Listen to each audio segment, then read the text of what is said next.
Bien, en una conversación con nuestro pastor Manuel me hizo referencia sobre un tema que ya trataron en otra oportunidad, sobre la conducta ministerial.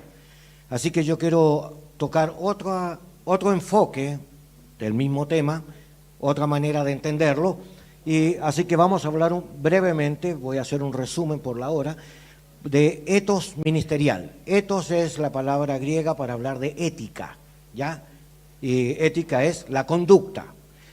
Y tengo que hacer varias observaciones, pero para ello yo quiero invitarles a leer en Primera de Pedro, el siguiente slide, por favor, ¿ya? Primera de Pedro, capítulo 1, versículo 15. Dice, sino como aquel que os llamó es santo, sed también vosotros santos en toda vuestra manera de vivir. Y quiero comenzar con esta situación, porque esto nos lleva a una confrontación directa, para no dar muchas explicaciones. El que nos está llamando es el Señor. Y evidentemente tenemos que reconocer cuál es nuestra posición en Cristo. Y quiero tomar como ejemplo tal vez este libro de Éxodo, capítulo 28, nos hace una referencia interesante de cuando Dios habla a Moisés y le dice a Moisés, Moisés, mira, llámame a tu hermano Aarón y a sus hijos, ¿ya? Ellos me serán sacerdotes. Y todos nosotros, entre comillas, tomamos esas ideas y en el Nuevo Testamento se repite de que todos nosotros llegamos a ser sacerdotes en el Señor. Y algunos lo asumen como en forma literal. Sin embargo, yo quiero observar con usted algunos detalles. Primero, fue Dios el que llamó a Moisés. Y Dios también es el que está llamando ahora a Aarón y a sus hijos. Pero Él no atropella la autoridad de Moisés. En la forma ética de Dios, aunque Él lo estableció por autoridad, le pide a Él que sea Él el que llame, y no es Él, que es el Señor de señores, no es Él el que toma la decisión de llamar a las otras personas, sino le dice, Moisés, quiero que tú vayas y llames a tu hermano. Así que la parte ética de Dios, el cuidado, es un comportamiento recto, es un comportamiento justo y es un comportamiento íntegro. Y tenemos que reconocer esta tarea porque el comportamiento que Dios espera de nosotros es igual. También Dios quiere que nosotros seamos rectos, también quiere que seamos íntegros y que nosotros actuemos en una forma justa. Pero generalmente tenemos problemas en nuestras relaciones humanas porque esta parte carnal no rendida a Cristo todavía, que todavía persiste en esta batalla de obedecer y desobedecer al Señor, nos lleva a mostrar áreas en nuestra forma de pensar y en nuestra forma de comportarnos que riñen con el pensamiento de Dios. Así que nosotros nos creemos justos y santos en Cristo, pero tenemos testimonio de muchos errores sociales entre nosotros que a veces nos da vergüenza mencionarlo, que están dentro de nuestro liderazgo o dentro de nuestra tarea pastoral. Y esto nos lleva a pensar en alguna forma, así que yo quiero profundizar con usted un poquito, ¿ya? La primera cosa es que Dios es el que nos llama. Cuando Dios llama a Moisés y le dice, tú llamarás a Aarón, conoce perfectamente a Aarón. Así que cuando Dios lo llamó a usted, Dios lo conoce perfectamente a usted. Así que Dios no se equivocó, nos llamó y acá hay que entender el llamamiento. Y hay que entender para qué me llamó y cuál es la tarea, pero eso lo vamos a mirar de refilón porque todos ustedes con tanta experiencia junta me pueden enseñar mucho para poder enriquecer el tema. Pero quiero replantear simplemente, también conocí a los hijos de Aarón, ¿ya? Oh, qué lindo, Abiú, Eleazar, ¿ya? El Señor perfectamente los conocía y los llamó por su nombre, pero la designación que Dios hizo con Aarón fue distinta a la que hizo con sus hijos. Sin embargo, a los dos los llamó sacerdotes. Y aquí el término original traduce hiera teuma, hiera fuego, neuma es espíritu. Así que estos sacerdotes son los que ministran con el fuego de su espíritu. Ese es del Espíritu de Dios, no está hablando de ellos. Está hablando, van a ministrar la palabra de Dios y van a ministrar con el poder de Dios y van a ser testigos y también van a poder ser representantes de Dios hacia la comunidad. Así que no estamos hablando de una persona con un título, estamos hablando de una persona que está llamada a ser apartada de la comunidad y separada de la contaminación para poder ser totalmente limpio y sin mancha en su presencia. Así que, ¿qué se espera de un sacerdote? Alguien que toma conciencia de que su llamado no es por voluntad humana, que este llamado fue Dios queriendo hacer un trabajo contigo y conmigo. Así que Dios nos llamó y nos pide que nosotros comprendamos que Él nos está apartando. ¿Ya? Así que nosotros tenemos que ser personas que asumimos que no estamos caminando igual que el resto del mundo. Somos distintos, tenemos razones diferentes y tenemos un llamado divino que nos exige santidad a Jehová. Pero hay que analizar esto, porque una cosa es decirlo, qué interesante. Si fuera real de que todos entendemos la palabra de la misma manera, tendríamos que no pelear con el Señor. Sin embargo, nuestros comportamientos riñen con la santidad de Dios. Y aquí quiero replantear. No solo mandó a separarlo del resto de la comunidad, sino que les dijo, ellos me serán por sacerdote, pero al ponerlo sobre el pueblo tuvo que reconocer que esta era una designación divina y había autoridad en ellos. Desgraciadamente esto pasa por la no forma correcta de relacionarnos, que hay gente que desconoce la autoridad ministerial de aquellos que lo presiden. Y no es porque son negligentes, no, es porque falta madurez en muchas áreas y a veces estamos justamente mirando la parte humana y no el reflejo que debe de haber en nosotros de que Cristo o el Señor mora en nosotros y como Él es santo, nuestras obras también tienen que ser justas. Pero como no hemos muerto, muchas de nuestras obras son injustas, la gente no ve al Señor, ve los errores que tenemos. Así que yo tengo una palabra de Dios para ustedes, espero ser su amigo después de esta confrontación, ¿ya? Y acepto invitaciones. Quiero tocar un tema sencillo, mire. Cuando Dios los manda para que los vistan con esta vestimenta nueva, dice que Él puso inteligencia en algunas personas para que construyeran esta vestimenta necesaria como el efod y todo, pero hay una diferencia entre Aarón y sus hijos. A Aarón se le pusieron una sombrera y una piedra en cada lado de los hombros con el nombre de las 12 tribus, 6 en cada una de ellas. Y en el pectoral, que eran 3 hacia abajo y 4 de lado, ahí están las 12 tribus, y cada una de ellas era una piedra diferente, no es la misma. Todos son diferentes, y así son los ministerios, todos somos diferentes. Gracias a Dios. ¿Ya? Imagínense que todos sean así chillones, o todos sean gruñones, no nos sentiríamos bien. Todos somos distintos, gloria a Dios. Así que cada uno tiene que funcionar de acuerdo al mandato del Señor. Pero ¿quién lleva las piedras y el peso del pueblo sobre sus hombros? El sacerdote. ¿Ya? Así que el sacerdote no es el jefe. Nosotros fuimos puestos, y aquí yo quiero rescatar una pelea que hubo por ahí de Coré cuando se rebela, ¿verdad? Y le dice a uno de los levitas ahí, mira, Moisés le dice, ¿te parece poca cosa que Dios te haya sacado de en medio del pueblo y te ponga sobre el pueblo para que los ministres en su nombre? ¿O acaso quieres también el sacerdocio? Y hace una diferencia entre el sacerdocio y el sacerdote. Y aquí hay que aprender de estas dos palabritas, porque estos levitas eran colaboradores, pero no cumplían la función sacerdotal. ¿Sobre quién radicaba la responsabilidad de Dios ante el pueblo? El sacerdote. Así que el sacerdote no podía actuar igual que el colaborador. Los colaboradores colaboran, ayudan, pero no entienden el peso que llevamos nosotros. Así que Dios sabe cuando lloramos por nuestros hermanos.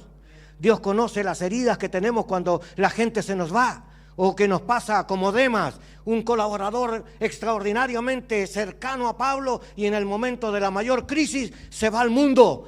Oh, cuánto dolor genera en el corazón del ministro. O encontrar a un hermano como Diótrefes, oponiéndose a las autoridades y no queriendo de que la gente venga a la iglesia, sino echando afuera a los que quieren colaborar. Y decimos, hermano, eso se parece a fulano de tal. Sí, sí es verdad, sí. Todos en la iglesia tenemos un Diótrefes y Dios lo pone para trabajar nuestro carácter y para que nuestras obras sean justas. Y tenemos que aprender de la santidad de Dios. Entonces, cuando el Señor tomó a los hijos de ellos, los estaba poniendo sobre para que ministren. Nunca los puso por jefes, los puso por servidores. Así que Dios nos pone en autoridad para que sirvamos a la gente, no para que mandemos a la gente. Así que o somos gerentes o somos siervos. Y aquí hay una decisión. ¿Dónde estoy yo? ¿Cuál es mi posición en Cristo? Y mi posición no es la jerarquía. Aunque estemos en jerarquía, y de hecho le doy gracias a Dios que aquí no hay que mostrarle credenciales a nadie, ¿ya? Ni que andamos mostrando títulos. Aquí mostramos una característica. Venimos a aprender del Señor y venimos porque queremos adorarlo. Así que nosotros tenemos que aprender a estar en la presencia de Dios. No estamos tratando de competir, de ser mejores que otros, pero acá el Señor nos pone en una evidencia. ¿Por qué algunos en esta conducta de jefatura tienen tanta riña con la gente? Porque la gente no se siente atendida. No son servidos, son mandados. Y algunos parecen ser como que todos son trabajadores de uno. Y es al revés. El que quiere ser mayor entre vosotros, pues este sea siervo de todos. Y esa palabra siervo ahí no habla de esclavitud, porque esclavitud sería duló, pero ahí dice diaconé. Y diaconé es alguien que hace lo correcto en la presencia de Dios y da buen olor en la presencia de Dios. No siempre servimos correctamente. Así que a veces hacemos cosas, pero no siempre agrada al Señor lo que hacemos. Y aquí tenemos que otra vez reconocer que nuestra humanidad no está vencida del todo en la presencia de Dios. Y no es un dedo acusador, porque todos hemos llorado en la presencia de Dios porque reconocemos que nos hemos equivocado. Y tenemos que ser honestos, y este es un examen, yo les voy a dar un examen al final de esto para que analicemos nuestra condición. Pero esta idea de que Dios me separó y que Dios me está tratando para que yo llegue a ser el obrero que Él quiere que yo sea, me pone en una crisis. ¿Será que soy jefe o que soy siervo? Y si soy siervo, ¿sé atender todos los problemas que tiene la congregación? Y me tengo que dar cuenta que no. Que ninguno de nosotros tiene toda la capacidad para atender todos los problemas de todos los hermanos, ni tampoco tenemos todos los recursos para poder darlos, aunque quisiéramos hacerlo. Entonces nos damos cuenta que Dios por eso no llamó a Aarón solo, lo llamó con sus hijos. Así que la familia pastoral tiene mucho que ver en el ministerio, ¿ya? Y nosotros no podemos negar de que Dios usa a nuestros hijos y nosotros nos gozamos por eso. Pero nos damos cuenta que hay errores, porque a veces somos duros con los hermanos y débiles con los hijos, o al revés, somos muy duros con nuestros hijos y muy suaves con los hermanos, porque nos falta equilibrio. Y aquí yo quiero explicar algunos de estos puntos. Primero, porque la condición del Señor es tratar con nosotros. Él no puso a Aarón y a los hijos al servicio sin darles una tarea. Así que el Señor lo primero que hizo es que antes de que usted vaya al ministerio, antes que lo vistan de las vestiduras blancas, antes que le pongan la mitra, antes que le pongan el cinturón y usted se siente ahora el supervisor de la iglesia, superintendente, o como quiera decirle. Quiero decirle, Dios hizo algo que a lo mejor nos avergonzaría. Lo primero que hizo, le dijo Moisés, cuando tú lo lleves a la puerta del tabernáculo, no le dijo adentro, a la puerta del tabernáculo. Y allá, lo primero que vas a hacer, lo vas a bañar. ¿Ya? Nadie puede entrar sucio a la presencia de Dios. Así que nos vamos a limpiar antes de empezar la obra. Oye, son viejos y se van a bañar y está todo el pueblo mirando. Me parecía cuando uno va al hospital y tiene que hacerse algún examen y anda todo preocupado que nadie me vea. ¿Ya? Pero ahí estaba el Señor porque quería mostrarnos algo. No podemos servir al Señor sucios. El planteamiento de la santidad tiene que ver con la pureza. Por eso la mitra, lo que tenía sobre la cabeza, tenía un escrito que dice santidad a Jehová. Y era de oro puro. Y el oro puro, amados hermanos, el oro no viene puro cuando usted lo saca de la tierra. Normalmente viene mezclado, tiene que pasar por una colada. Así que lo disuelven en ácidos y luego lo mezclan para que las sales queden y luego lo retiran. Y el metal, mientras más puro sea, más valioso es. Así que la persona, mientras más pase por problemas y vaya cambiando su conducta, más valioso es en la mano de Dios. Pero el que no quiere pasar por la colada se quedará con la mugre. Y quiero explicar que entonces lo que Dios le dijo a él, este sentido en su cabeza, es que tu mente tiene que estar limpia y pura. Y tenemos un problema de que nuestros pensamientos no son puros. Así que necesitamos entrar a esta escuela del Señor, donde los problemas de la comunidad van a ser nuestro colada. Ahora tenemos un sentido de que los problemas que hay en nuestras comunidades no son porque los hermanos son majaderos. Dios los deja a veces para tratar con nuestro corazón. Y a veces no sabemos responder a los problemas. Yo tengo más de 42 años de pastor. Y he cometido muchos errores. Y a veces uno llora solo. Me acuerdo que estaba en Ecuador y eran como las 6 de la mañana. Y normalmente yo me iba a la capilla del seminario a orar solo. Y hasta que alguien descubrió que yo entraba a ese horario en el lugar. Y entonces empezaban a llegar otros alumnos y yo quería estar solo, no quería estar con ellos. Yo quería orar solo con el Señor. Yo me sentía como demandado de Dios por esto. Y quiero contarle, aquí yo aprendí otro detalle que quiero transmitirle. El texto arriba dice, sino como aquel os llamó es santo, pero ahí tendría que ser santo, santo, santo, ¿verdad? Ya. El que nos está llamando es libre de toda contaminación espiritual. Es libre de toda contaminación física y es libre de toda contaminación social. Así que el Señor no tiene ninguna avería. Él es íntegro, es completo.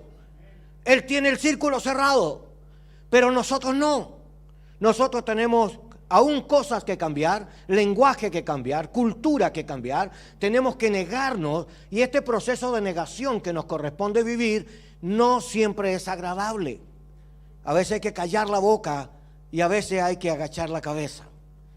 Hay que aceptar corrección y hay algunos que son soberbios, no aceptan que otros los ayuden.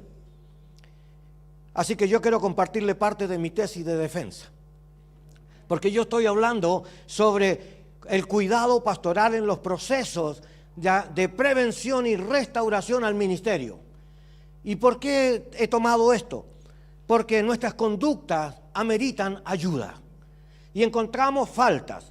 Por ejemplo, Abraham miente sobre Sarai, su esposa. Y me pregunto, ¿habrá mentira en la iglesia? No necesito muchas respuestas. Pero quiero contarles que el doctor Darío López escribió un libro interesante, pero él habla sobre esta predilección de Dios por atender a las personas más vulnerables, a aquellos que son delicados, débiles, que rápidamente caen en procesos delictivos dentro de la iglesia. Entonces, le cuento esto porque a cada evento yo le busqué una literatura que respalde lo que yo hablo. Aparte de la escritura, literatura que nos puede ayudar. Y encuentro algunos de estos problemas. Primero, de que todos los problemas que aparecen en la Biblia aparecen en la iglesia.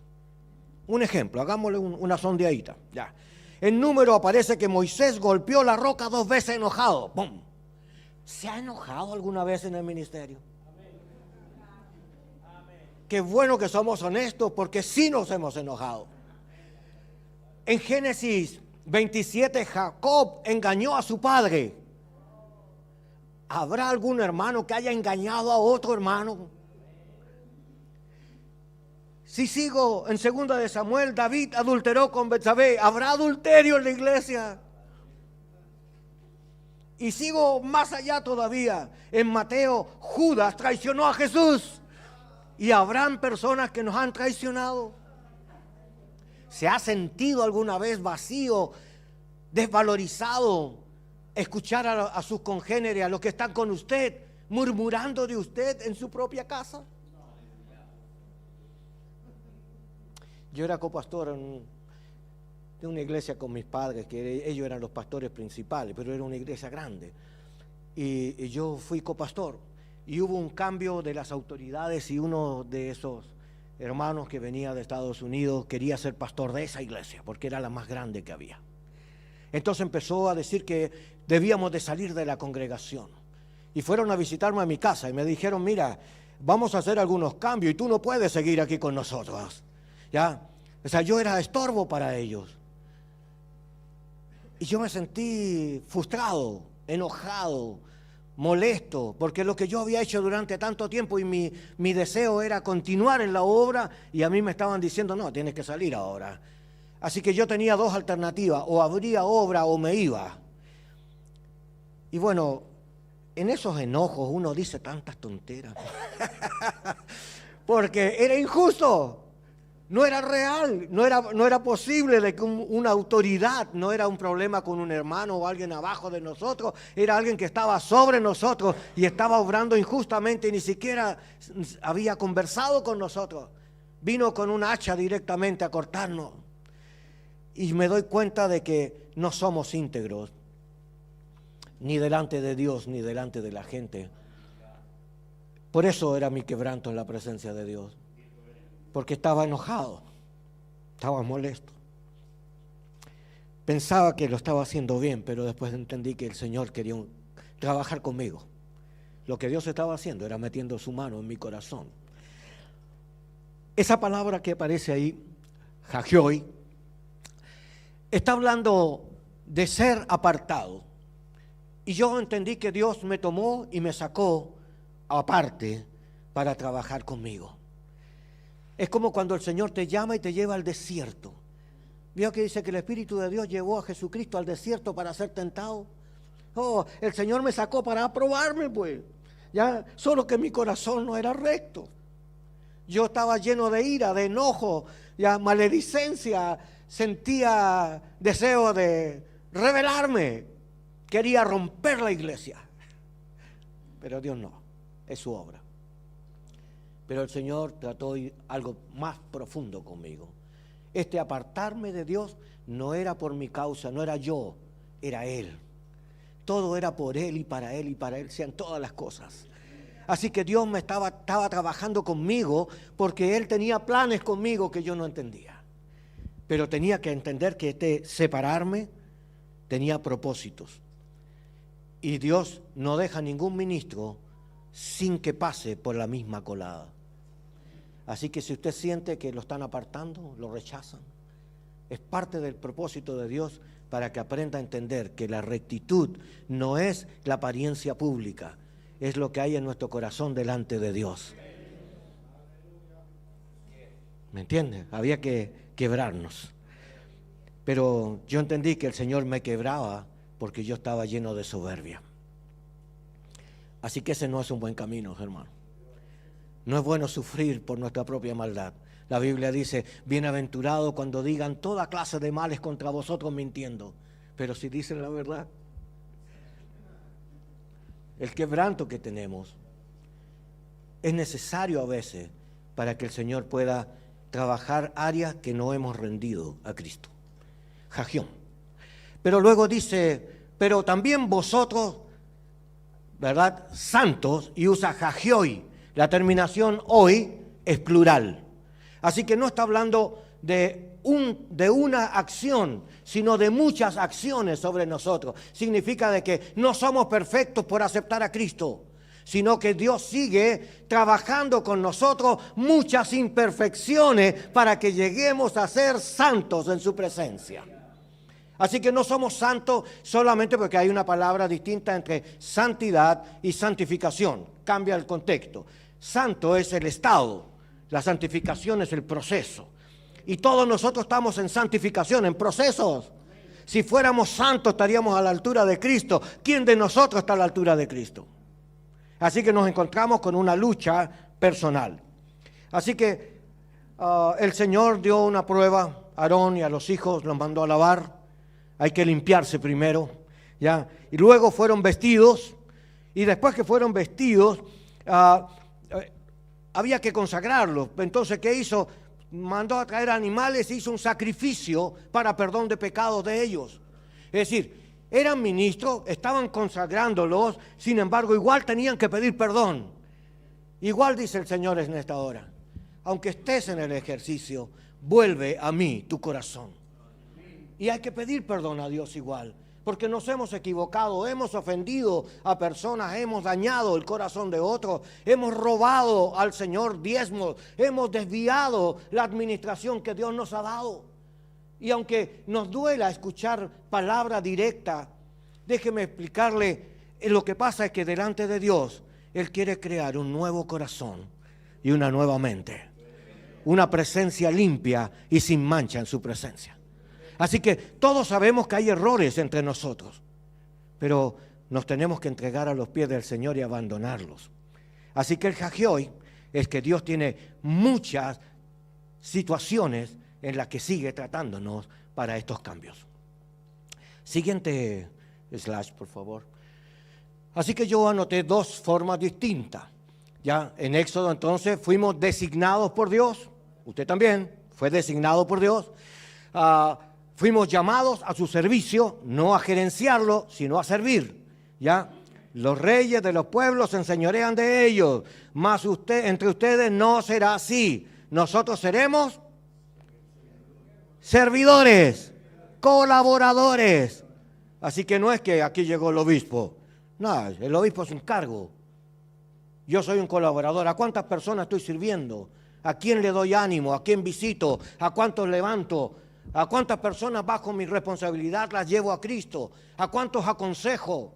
Entonces me enfrento que el ministerio no es el cargo, esa es la relación que yo formo con las personas.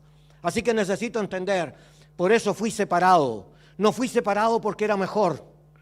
Fui separado porque el Señor vio que yo era un hombre necesitado y Él tenía lo que yo necesitaba. Así que Él quería trabajar conmigo y quiere trabajar con usted. Así que no es que usted es mejor, sino que Dios está trabajando con usted para que usted sea enriquecido. Así que si tiene más de Dios, es porque ha sido mejormente tratado con el Señor. Si ha pasado por más colada, tiene mayor valor con el Señor.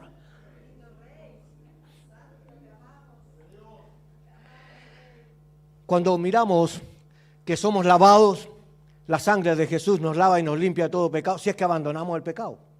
Pero si nosotros confesamos el pecado, la confesión es algo extraordinario en el Señor, porque es un reconocimiento personal de tu propia falta. No es pedirle perdón por los hermanos de la iglesia, porque usted no sabe todas las realidades que hay detrás. Pero usted puede hablar de usted, y usted puede venir a la presencia de Dios y decir, Señor, me equivoqué en esta situación, pequé en esta causa. Quiero no hablar de testimonio, porque en realidad de todo eso tengo algo que decir, pero quiero avanzar. Pero sí quiero entenderle que la vestidura nueva no es creada según el hombre. Fue Dios quien determinó qué tipo de vestimento y la forma como lo quería. Y la responsabilidad también la determinó el Señor. Así que los que sienten carga por sus congregaciones se vuelven intercesores delante de Dios por los suyos. Así que los ministros que tienen responsabilidad oran por las personas que Dios ha puesto bajo su cargo. Así que nosotros tenemos que aprender a ser intercesores permanentes de ellos. Pero no se olvide que hay que presentar sacrificios personales para perdón de Dios por nuestros propios pecados. Entonces un hermano me dijo esta semana, pero para mí es difícil entender algo así, porque Dios murió por todos mis pecados, pasados, presentes y futuros. Sí, esa es una teología que no es la nuestra. Nosotros como pentecostales tenemos raíces wesleyanas y arminianas. Lo otro es calvinismo. Y nosotros no estamos tratando de decir que no tenemos esta conducta. Si fuera así, explíqueme, ¿por qué en la iglesia hay tanto pecado oculto? ¿Por qué el Señor dice en la Biblia, el día en que Dios juzgará por Jesucristo el secreto de todos los hombres? Si fuéramos todos santos, puros, sin problema, ¿por qué el Señor nos demanda que nos arrepintamos y que vengamos al Señor con un entendimiento renovado y que aprendamos de Él para caminar justamente? Entonces, hay algo que entender, porque si no permitimos que Dios trabaje con nosotros, vamos a seguir pensando que todos lo estamos haciendo bien. Pero después llegamos a la casa y en la soledad nos sentimos abrumados. Y decimos, Señor, cuando prediqué mentí. Dije cosas que no eran verdad. O usé el testimonio del hermano X y yo no debía haberlo revelado en público. Señor, me equivoqué, Señor. En vez de bendecir, maldije. Señor, no hice lo que tú dijiste. Pero en la soledad es cuando el Señor comienza a trabajar, si es que somos honestos. Por eso el texto dice, vestiduras nuevas. Vestiduras nuevas. Y luego dice, sacrificio por los pecados. Y lo que más cuesta al ministerio es el camino de la negación. Negarse a sí mismo para agradar a Dios.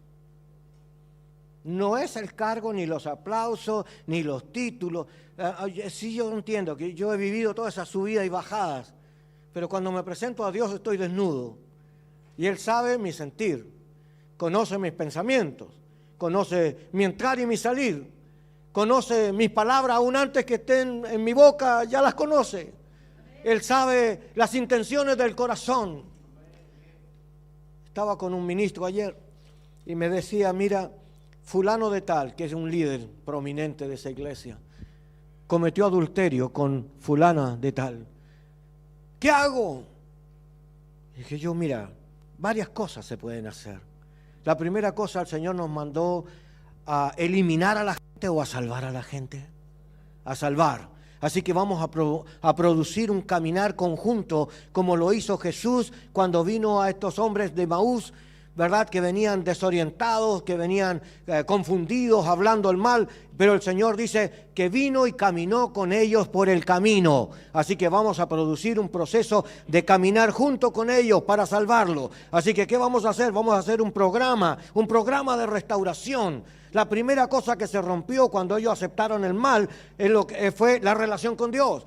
Si aceptaron hacer lo que está contra Dios, es la relación con Dios la primera que se rompe. La segunda es la relación de familia, porque todos los que están en tu casa son conmovidos por el pecado. Así que hay que hacer un trabajo de restablecimiento con Dios y luego hay que hacer un trabajo de reordenamiento de confianzas en la familia y luego falta la congregación. La congregación se distorsiona por causa del pecado, porque el pecado es símbolo de muerte, es símbolo de división, es símbolo de mal olor, es tinieblas en la presencia de Dios. Así que nosotros no podemos permitir que el pecado prevalezca en el ministerio. Fuimos llamados a ser santos. Santidad a Jehová. Así que nos somos confrontados en nuestra debilidad, no para mostrar que somos malos, sino para decir, necesitamos cambios que honren el nombre del Señor. Necesitamos que la santidad de Jehová sobre nuestra cabeza se pase a todo nuestro cuerpo. Tenemos que mirar un poco más profundo.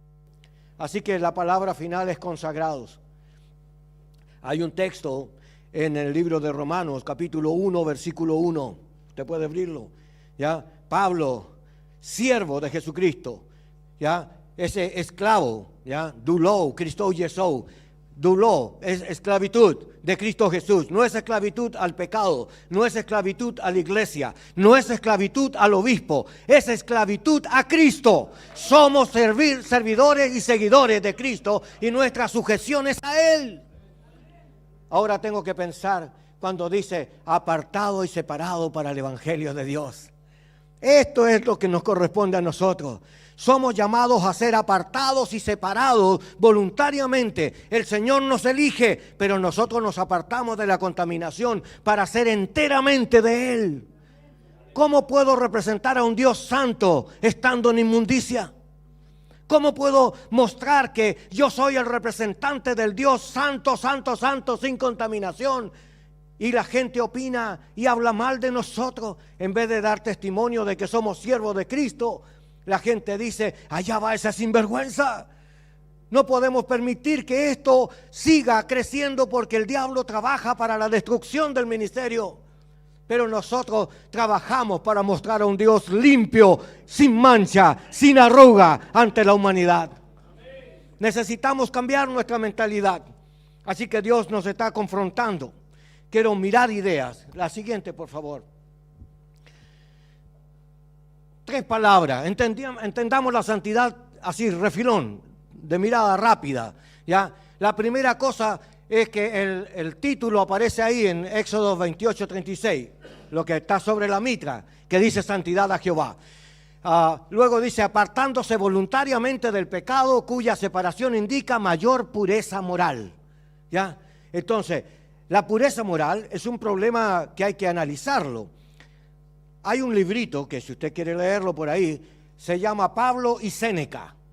¿Y quién es Séneca? Un filósofo de la época de Jesús que hablaba sobre la purificación moral. Y se cree que gran parte de esta conversación de Pablo con Séneca están incluidos en la Escritura, cuando él dice cosas como esta: marido de una sola mujer, sus hijos bajo sujeción, ya, que gobierne bien su casa. Está hablando de estructuras ya sociales que eran dignas de imitar.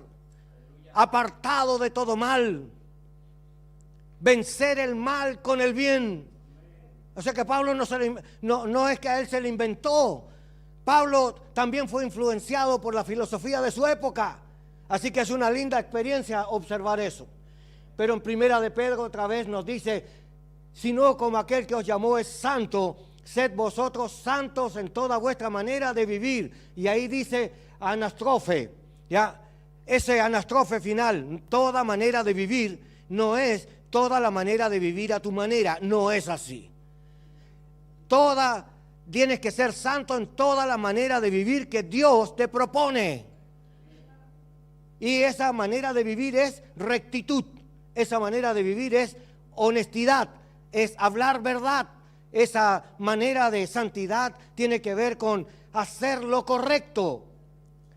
Entonces uno dice, bueno, una cosa es que usted predique la palabra de Dios y sea un buen predicador, y otra es que en su vida, en toda su manera de vivir, usted sea una persona recta, que paga sus diezmos, no que los roba, que paga los impuestos, no que los elude, que paga justamente a sus obreros y no que se aprovecha en sus relaciones personales de su condición.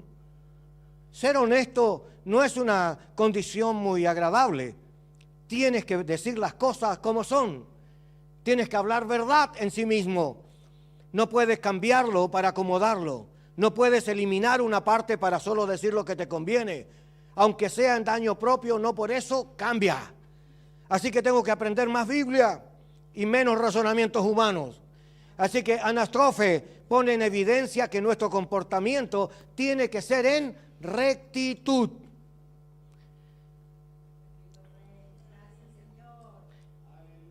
Ok, yo espero que el Señor lo ministre, porque cuando salga de aquí yo quiero salir contento de que estamos en la misma línea. No estamos peleando instituciones, estamos peleando el estar en la presencia de Dios limpios y sin mancha. Y nos cuesta ahora mirar. Vamos a mirar el siguiente slide, ¿ya? Saltémonos ahí. Algo de la integridad para pensar. Salmos 15, versículo 1 y 2. Jehová, ¿quién habitará en tu tabernáculo? Bueno, si este salmo lo escribió David, en el tiempo de David nadie hablaba de la iglesia porque no existía. Pero sí hablaban del tabernáculo, que era lo que conocían. Y les cuento algunos detalles. Resulta que en el original, el camino, como se ponía toda el tabernáculo y todas las tribus alrededor para defenderlo, entonces el camino hacia la entrada del tabernáculo ya era conocido por el pueblo, porque era el único acceso que había para el tabernáculo. Pero cuando se llegaba a ese lugar, adentro, cuando estaban las divisiones del lugar santo y santísimo, la puerta se llamaba verdad y la segunda puerta, que era el lugar santísimo, se llamaba vida. Entonces, ¿qué dijo Jesús? Yo soy el camino, la verdad y la vida. Le dijo, yo soy el camino para venir al Señor. El tabernáculo era donde estaba la presencia de Dios y todo el pueblo sabía que Dios estaba ahí. Y Jesús dijo, yo soy el camino que ustedes necesitan para venir a la presencia de su Dios. Así que no estaba negando. Lo que le estaba diciendo es algo interesante. ¿Quién habitará? Cuando usted hace el estudio, en el tabernáculo no habitaba nadie, pues. Eso vino después. Al principio la gente venía, los que estaban ahí e iban a servir a la casa del Señor. Entonces quiero plantearle, a veces pensamos al revés, la iglesia es mi casa.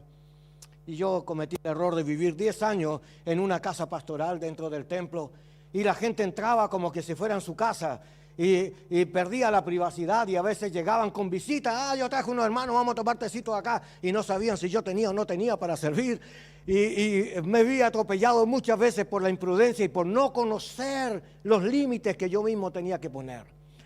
Entonces, por ser bueno, fui atropellado.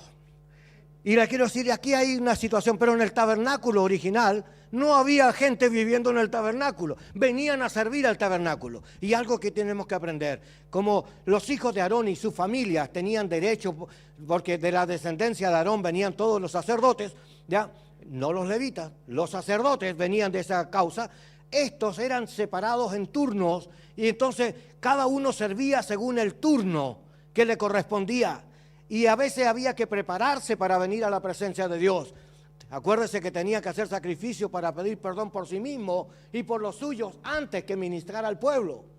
Y esto se olvida al ministerio de hoy. Todos los días tenemos que venir a la presencia de Dios y ponernos a cuenta. ¿Por qué no hacemos esto? Porque nos sentimos superiores a la exigencia del Señor. Y por nuestra sobreconfianza pecamos delante de Dios. Pero cuando oraron, ocurre algo interesante. Estas personas tenían entre 1 semana y 6 meses a veces de preparación para estar un día en la presencia de Dios. Y nosotros estamos todos los días en la presencia de Dios porque el Espíritu de Dios mora en nosotros. Y nosotros no cumplimos las exigencias de prepararnos para ministrar al pueblo. Por eso tenemos una exigencia y un dedo acusador quizás. No a la improvisación, porque la improvisación es hablar de tu corazón o pasto viejo, repites lo que ya has hablado, sacas a relucir temas que no son tuyos, copias de los libros y haces plagio, y el plagio también es pecado. Tienes que saber entonces que esta relación con Dios tiene que estar viva todos los días. El fuego delante de Dios está encendido. No es que tengo que hacerlo cuando me corresponde. Es una relación diaria, de vida diaria en la presencia del Señor. Y Dios va tratando todos los días con nosotros. Así que Dios puede meter la mano cuando quiera. Señor, limpia mi mente, limpia mi corazón, limpia mis acciones. Permíteme servir con honestidad. Permíteme ser claro, limpio, que no sea de mal olor. Que no haya un dedo acusador que quebrante tu obra. Pero eso surge porque mi carnalidad todavía no muere. Y esto es algo que nos confronta. Una pregunta. ¿Alguna vez dejaron de hablar mal de usted? Siempre hay gente hablando mal de nosotros. Porque ¿a quién le tiran piedra? A los árboles que tienen fruta, pues. Así que como usted está a la visibilidad de los demás, usted es el punto de ataque y el diablo lo ataca y murmura. Y ahí es donde uno tiene que aprender. Debemos de callarnos, no continuar esa tarea. Primero porque no es del Señor. Dios no trabaja con murmuraciones, Dios trabaja con la verdad. Y en segundo lugar, es que el Señor nos enseña para que seamos mansos y humildes y no soberbios. el que anda en integridad y hace justicia y habla verdad en su corazón, este estará en la presencia de Dios. La palabra integridad en hebreo es shalem. Usted conoce la palabra shalom, paz, pero shalem es integridad. Y la traducción es muy interesante. Cuando uno mira el original, esto es un sustantivo masculino singular absoluto. Le voy a explicar qué es eso, ¿ya? Cuando dice que es una realidad absoluta, es decir, que no hay otra alternativa. Usted se presenta a Dios y es lo que es, ¿ya? Pero cuando dice que usted es una persona que va a estar en la presencia de Dios, tiene que ser un acto que es totalmente cerrado, es un círculo completo. Pero como no lo somos, siempre descubrimos que hay algo malo que todavía no cambiamos en nuestro corazón. Y esto no es para poner un dedo acusador. ¿Por qué el Señor no nos permite ser perfectos? Aunque la Biblia dice ser perfecto como vuestro Padre que es perfecto. Pero ese perfecto ahí sea maduro. No es que usted sea excelencia. Porque tenemos algunos amigos que cuando uno los saluda ya no le puede decir hola, ¿cómo te va? No. Excelentísimo compañero. ¿Ah? Quieren ponerle cargo a las cuestiones, pero en realidad la realidad es que delante de Dios, ¿quién soy yo? ¿Quién es usted? Otra vez quiero llevarlo otra vez a lo que el Señor me ha hablado. En realidad puedo pararme delante de Dios y decirle, Señor, tengo una mente limpia, recta. En mí no hay pecado. Nunca he pensado mal de los hermanos. Jamás he hablado mal de mi suegra. Nunca he hablado mal del obispo. Jamás me he quedado con un dinero equivocado. Señor, fueron errores los que pasaron. Pero el Señor sabe la realidad. ¿Sabe cuál es el problema? Es que cuando yo voy a la presencia de Dios, tengo que aprender a vaciar mi realidad delante de Dios y reconocer que yo soy falto, necesitado, vulnerable, que un día estoy fuerte y otro día estoy débil, y que necesito ayuda, y que necesito a mis hermanos, y que no quiero hacer un ministerio solo. Señor, tú le pusiste compañero a Aarón, y Jesús tampoco anduvo solo, también buscó compañeros con quien trabajar. Señor, necesito aprender más de ti. Así que el Señor dice, bueno, shalem, ya, cada uno debe de actuar con rectitud. Me gusta la rectitud, porque la rectitud aparece, pero hay que estudiarla. Hay 4 palabras que hablan de eso, lo vamos a ver en el siguiente slide. Honestidad. No hay que robar miembros, hermano. No hay necesidad de buscar a otros para, este hermano me sirve a mí, pero le pertenece al otro ministerio, yo lo traigo. En estos días yo he perdido varias familias que se han ido de nuestras congregaciones a algunas de las iglesias amigas por ahí, ¿ya? Y uno se siente dolido porque uno ha invertido tiempo, esfuerzo, compañía, dinero sobre ellos, y sin embargo de repente son atraídos por las luces, porque no hay madurez en el Señor. Y pensamos, ¿será que lo hice mal? Y la verdad es que no. Es que aquí hay una palabra que me trajo tranquilidad, se lo voy a leer, ¿ya? Dice, coherencia, ¿ya? Aftarsia significa una persona sin corrupción, es incorruptible. Amado, cuando a usted le ofrecen dinero para que usted se vaya a hacer una tarea y no es honesta, ¿usted es corruptible o incorruptible? Porque me empiezo a enfrentar a los problemas de la vida diaria. Un hermano se acerca y me dice, pastor, hice un convenio con el ejército para entregarle, no sé, algunas cosas que buscaban ellos, cuadernos, lápices y cosas así, y le ofrecieron un plan para cubrirle todo el año. Y eran buen dinero, hermano, buen dinero. Pero dice, pero tengo un problema, pastor. Lo que pasa que el general o el que estaba a cargo me dijo, esto tú lo pones a tal precio, pero ahora lo vamos a agregar. Le vas a agregar tanto, y esa diferencia me la vas a dar a mí. Y yo te doy el contrato hoy. Así que me llama por teléfono y me dice, ¿qué hago, pastor? Y yo le dije, búscate otro trabajo. ¿Sabe cuál es el problema? Es que ¿soy corruptible o incorruptible? Tengo que replantearme, hermano. Porque estoy en el ministerio, pero hay situaciones en el ministerio que nos ponen justo en la quebrada. O me voy para allá o me retengo en el pensamiento de Dios. Y usted sabe que tiene que hacer un alto. Como estos jóvenes que estaban ayer conversándome.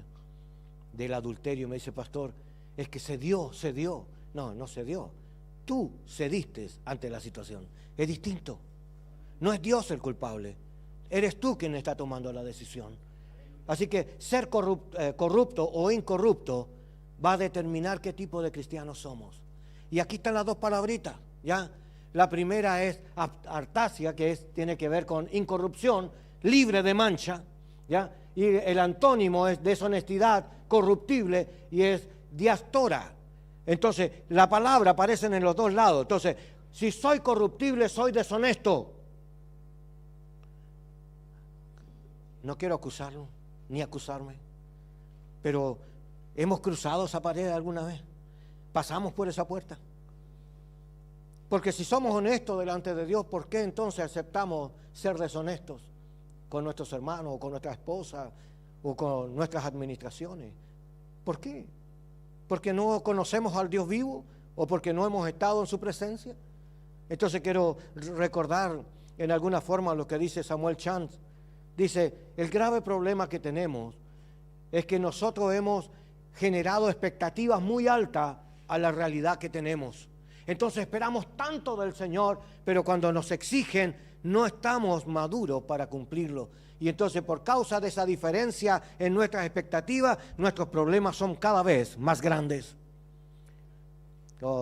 Peter Escasero, otro autor, interesante para leerlo, pero él dice, el problema del ministerio tiene que ver con el estar o el hacer.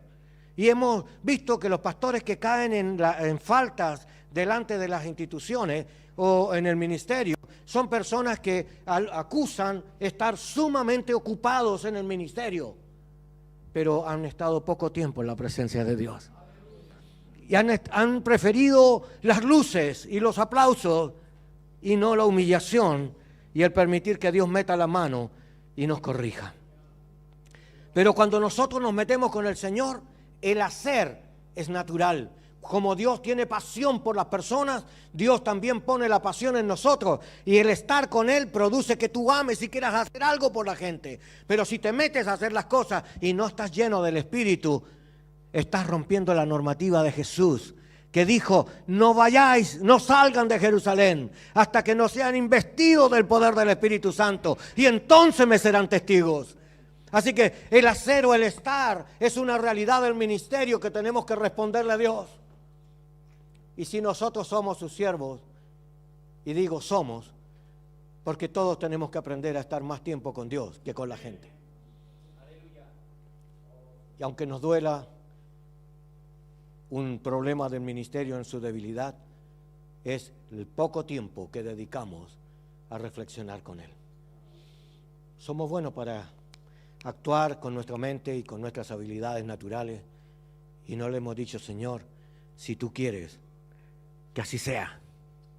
No yo, sino tú, Señor. Sigamos, por favor.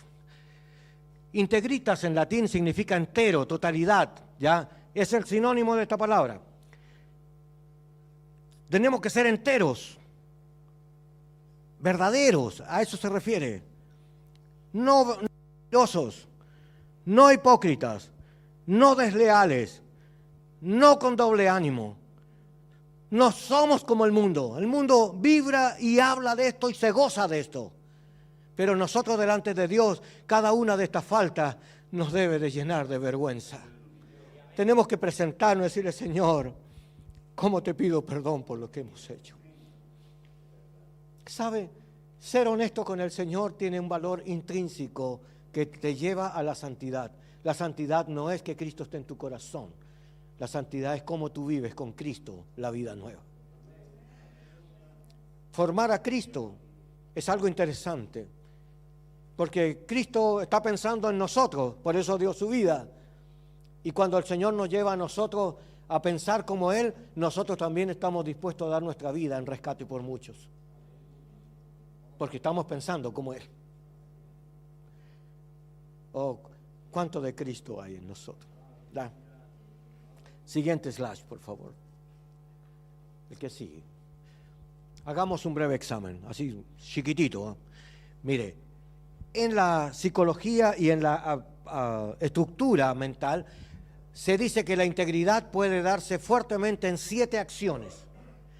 Póngase nota, por favor, del 1 al 10, súmelo. Usted sume la nota que usted se pone en cada una de estas acciones. ¿Ya? Yo le voy a dar los resultados al final. Esta es su nota. En la relación física, ¿verdad que hay deshonestidad?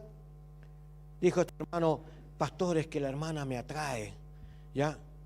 Lucha contra ese sentimiento, apártate de ella, deja de ser. La Biblia dice, el que escucha a la mujer extraña o ajena, ¿ya? Y obedece, ya no está agradando a Dios, y el que se une con una ramera, ¿verdad? Uno es con ella. Así que nosotros no tenemos que participar de esta razón. Si nuestro cuerpo es templo del Espíritu de Dios y Dios es santo, ¿cómo será nuestra conducta personal? Apartada y separada para Dios. Entonces tengo que pensar, del 1 al 10, ¿cuánta rectitud tengo en ese sentir? ¿Y cuánta deshonestidad tengo? Póngase nota. Evalúese usted mismo. ¿Es usted honesto o deshonesto? Póngalo. No le tiene que decir a nadie, esto es personal, por favor, no lo publique, no le diga ni a los que están al lado suyo. Esto es usted y Dios razonando sobre este contexto. Segundo punto, la psicología. La psicología nos enseña cómo pensar y cómo tratar con nuestras emociones, ¿ya? Cómo trabajamos nuestro desarrollo. Pero ¿somos deshonestos o honestos? Porque a veces en nuestro desarrollo vamos acomodando las situaciones para que sea a nuestro beneficio. Pero ¿qué tal si lo que tenemos que hacer es dar y no retener? Pregunto, si usted en lo psicológico, y yo creo que todos los pastores necesitamos ir al psicólogo, y a un psiquiatra también. ¿Sabe por qué? No es maldad. Lo que pasa es que recibimos problemas todo el tiempo. Todos los problemas de los hermanos los recibimos nosotros y nuestras familias. Así que nosotros estamos siempre hablando de cómo resolver problemas. Pero cuando tú te sobrecargas de problemas, eso comienza a afectar tu propia manera de entender y también tu propia manera de sentir a Cristo. Y entonces a veces los pastores están más enfermos que los hermanos. ¿Sabe? Los hermanos se paran en el púlpito y en vez de ayudar a corregir a los hermanos, sacan una espada, y si no le alcanza la espada, sacan el látigo de Cristo, a 9 juntos pegándole. Quiero decir, este es un problema psicológico. ¿Quién no ha predicado enojado? ¿O quién no se ha frustrado porque sus planes no se llevan a realidad y no sabe explicar por qué? Y le echa la culpa a los demás. Y el que no ha crecido es uno. Así que en lo psicológico necesitamos, ¿será que necesitamos ayuda? Que alguien nos escuche por ahí un poquitito para que nos ordene el pensamiento. A veces lo necesitamos solo para confesar. ¿Le ha confesado a alguien? ¿Tiene una persona sobre usted a la cual usted rinda cuenta? O donde usted pueda decirle, mira, tengo plena confianza de hablar contigo, así que no tengo problema de abrir mi corazón. Pero tenemos tanta desconfianza entre nosotros que nosotros decimos ser amigos porque nos sentamos juntos a tomar un café, pero nunca nos hemos relacionado. No sabes dónde vivimos, no conoces los problemas de mi casa, no sabes cuál es mi vida personal. ¿Cuál es la amistad que tenemos? Es gnosis, no yadá. Y el Señor nos dice relación, yadá. Nosotros tenemos que relacionarnos, no solo conocernos, no es mirarnos. Entonces tengo un problema. ¿Soy honesto o deshonesto? Póngase nota, del 1 al 10. Ok, vaya sumando los puntos positivos que tiene. La tercera es moral. En la moralidad tiene que haber honestidad o deshonestidad. Pero, ¿por qué hay tanto problema moral en la iglesia? Porque la moralidad no es solo problemas sexuales. También lo son económicos. También lo es la fama. También lo son los puestos. Tenemos algunos amigos que son directores ahora porque les ha tocado en turno dirigir y ahora son intocables.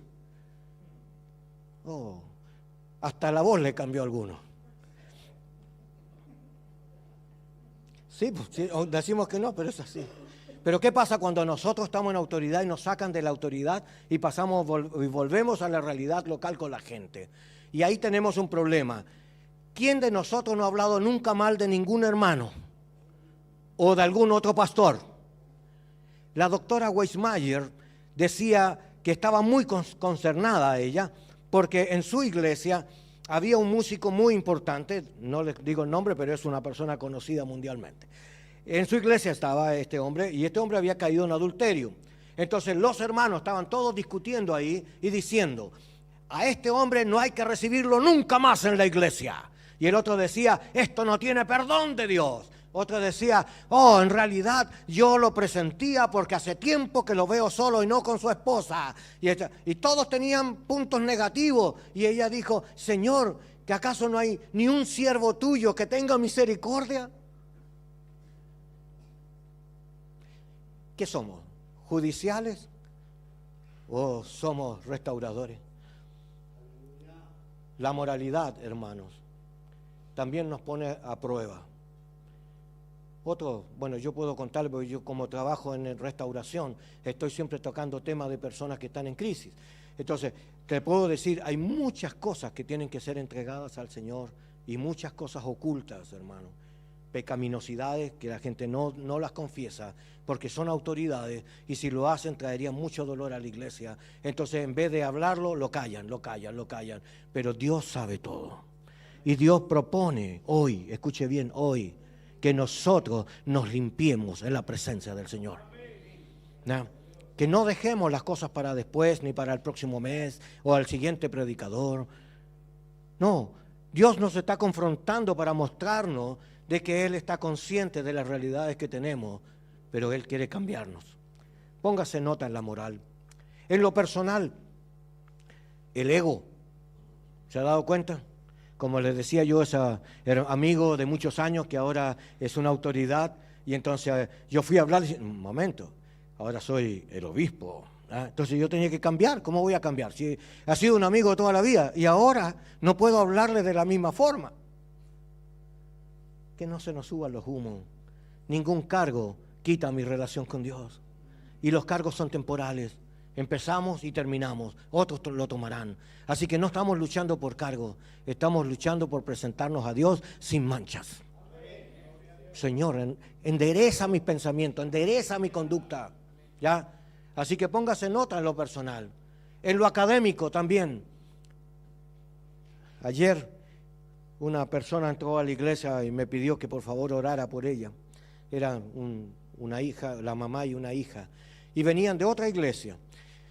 Entonces yo le pregunté abiertamente por qué habían entrado a nuestra congregación. Entonces me dice, lo que pasa es que mi iglesia está cerrada. Le dije yo, ¿y por qué está cerrada? Entonces me dijo que el pastor él trabajaba solo y que hoy día le correspondía atender a otro lugar y entonces la iglesia de ella la tenía cerrada. ¿Ya? Pero ella necesitaba oración. Yo empecé a conversar un poquitito para saber de qué se trataba su problema y me di cuenta de varias cosas. Primero, no tenía absolutamente ni idea de la Biblia. Tenía años en el Evangelio, era pentecostal, me dijo 20 veces 3 gloria a Dios, me habló un montón de versículos así globalizados, pero cuando yo le hablé de Biblia no sabía nada de dónde estaba, ni siquiera sabía que el Señor decía tales cosas. Y para mí fue un choque. Entonces me pregunté a sí mismo, ¿no? ¿Por qué estos líderes no enseñan Biblia en sus congregaciones? ¿Será de que tienen miedo de que la gente sepa más o que aprenda? ¿No ven que esa es una herramienta que Dios usa, que el Espíritu Santo usa la palabra de Dios para cambiar la mente y para ordenar los pensamientos y para corregirnos? Entonces, el que tiene que cambiar es el líder, es la persona, y no culpar a otros por el tema. Pero también en la academia hay plagio, gente copia y pega. Como algunos que ahora aparecen, si usted tiene que predicar, no se preocupe, hay un programa donde están todos los mensajes listos, usted lo busca y predica el que le corresponde, y está mintiendo porque usted no preparó la comida, ni tampoco oró al respecto, ni tiene tampoco la intimación con el Señor, así que tampoco está seguro que lo que usted está diciendo es la voluntad de Dios para esa gente. Solo está obrando su carne. No use la IA para hacer mensajes.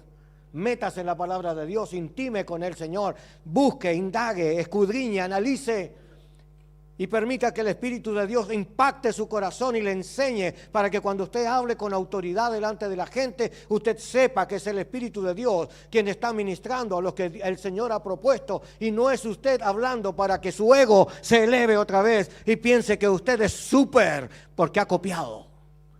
Deshonestidad. Vuelvo a plantear. ¿Será que necesitamos que otra vez nos refresquen todas estas enseñanzas que ya las sabemos? Pues sí, yo quiero decirle que en el caminar siempre alguien se ensucia los pies, por eso se lavaban los pies. Y la ropa se ensucia, ¿y usted se lava la ropa de vez en cuando? Sí, pues. Así también en el caminar cristiano. Usted se va ensuciando con las situaciones sociales, intelectuales, y porque copia lo que otros hacen.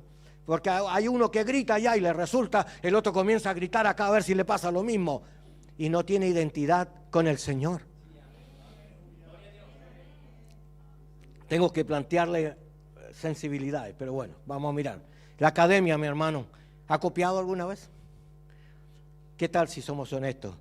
¿Es honesto o deshonesto? Póngase nota. En lo laboral, la Biblia dice que los amos paguen lo que es justo a sus siervos y no que se aprovechen de ellos.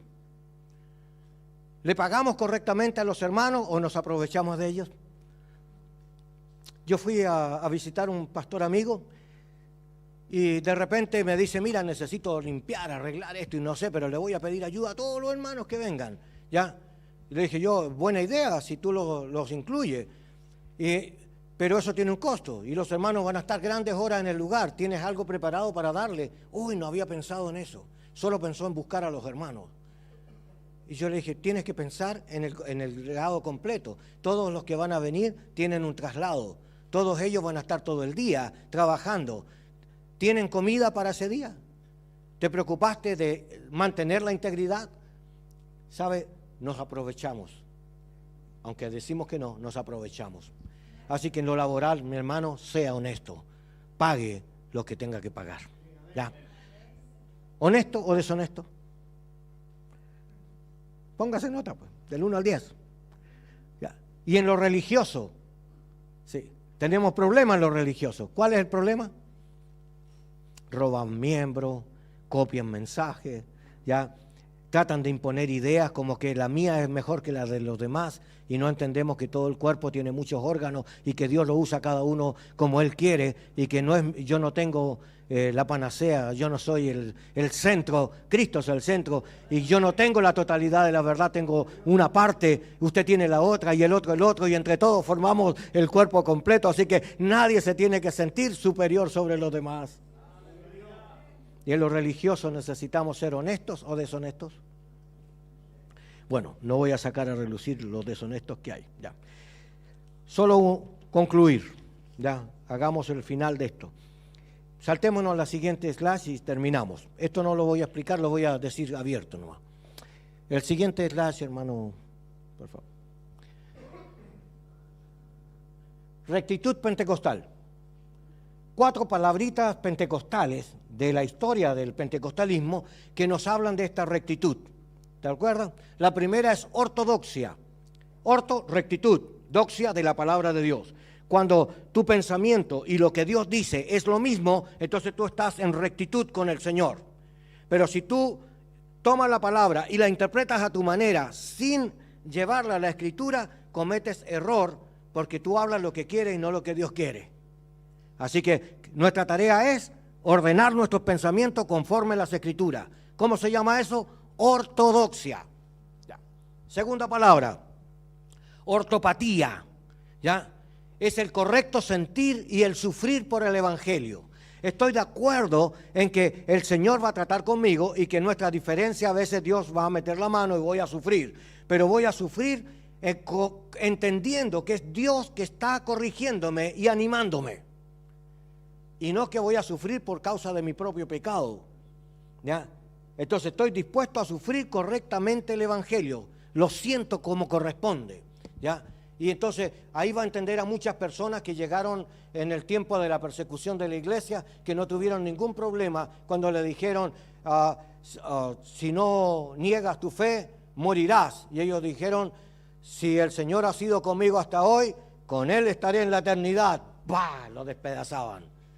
Esa gente tenía testimonio, que estaban dispuestos a dar su vida. No cedieron. ¿Ya? Eso es ortopatía. La ortopatía es rectitud y firmeza ante los problemas. Me mantengo en el Señor, no cedo. ¿Ya? Tercera palabra, ortopraxis. la forma de practicar el Evangelio, cómo lo practico.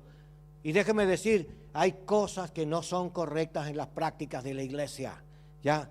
Como cobrar, hacer juegos de azar como una estratagema para atraer gente a la iglesia. Había una iglesia que hacía como lotería y este tipo de juegos locales para atraer gente del barrio, y entonces ofrecían regalos como televisores y cosas así, y en realidad la gente venía a jugar, pero cuando empezaban a hablar de Cristo la gente se iba. Y cometían un error. ¿Cuál es la imagen que estamos dando de la iglesia? ¿Es la iglesia la casa del Señor? ¿Es una casa de oración o una casa de juego? Y entramos con problemas porque nadie nos habla abiertamente de estas cosas. Y por eso les decía yo, seamos amigos mejor, que no nos peleemos, ¿eh? Porque cuando alguien nos habla directo, estorba. ¿A quién se estorba? La carne le estorba. La parte nuestra humana, carnal, que se opone a la palabra de Dios, le molesta que le digan las cosas de frente. Pero el Señor nos dé la sabiduría para colocar las inyecciones sin quebrantar a nadie. ¿Ya? Esto es la ortopraxis. Haga las cosas bien, con honestidad. Pague lo que tenga que pagar y haga la tarea que tiene que hacer. Y lo último, ortogénesis. Es decir, llevo la rectitud a todas las áreas de la vida. Con los hijos, con la familia, con la iglesia, con el liderazgo, con la administración, con los trabajadores, con la sociedad. Tiene que ser recto. Y el hombre que es recto dará testimonio correcto del Señor ante los demás. ¿Ok?